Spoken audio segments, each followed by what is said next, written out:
किसान और खुशहाल गांव। एक गांव में रहीम नाम का एक किसान रहता था।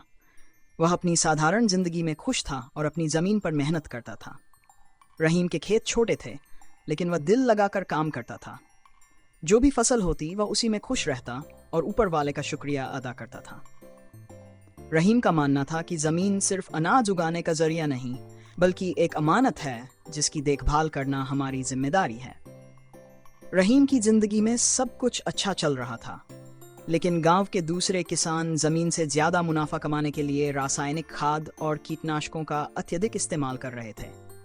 उनका मानना था कि जितनी ज्यादा खाद उतनी ज्यादा फसल। रहीम ने कई बार समझाया कि जमीन को कभी कभी आराम देना भी जरूरी है, लेकिन किसी ने उसकी बात पर ध्यान नहीं दिया।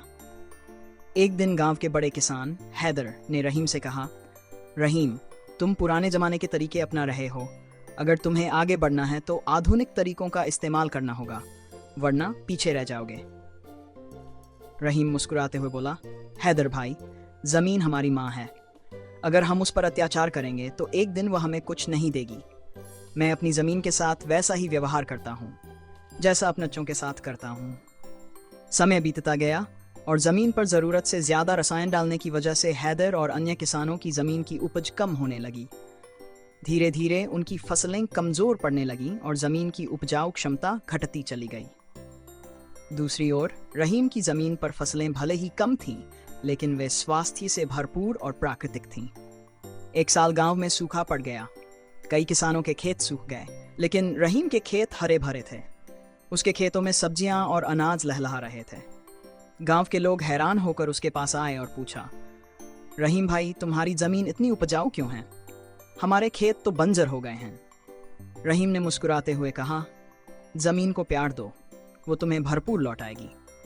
मैंने कभी जमीन पर जरूरत से ज्यादा दबाव नहीं डाला, उसे समय दिया कि वह खुद को संभाल सके। हैदर ने शर्मिंदगी से कहा, तुम सही कहते थे रहीम भाई, हमें जमीन को संजोकर रखना चाहिए था। हमने सिर्फ लिया, लेकिन जमीन को कुछ लौटाया नहीं। उस दिन के बाद गांव के सभी किसानों ने रहीम के सिद्धांत अपनाने का निर्णय लिया।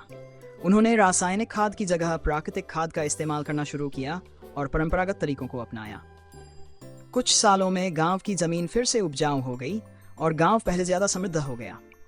सीख: यह कहानी हमें सिखाती है कि जमीन भी एक जीवित तत्व है, जिसे प्यार, देखभाल और संतुलन की जरूरत होती है।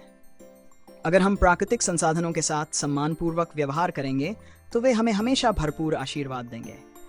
प्रकृति का संरक्षण और संतुलन बनाए रखना ही सच्ची सफलता की कुंजी है। अगर आपको ये कहानी पसंद आई हो तो वीडियो को लाइक करें, शेयर करें और चैनल को सब्सक्राइब करना न भूलें।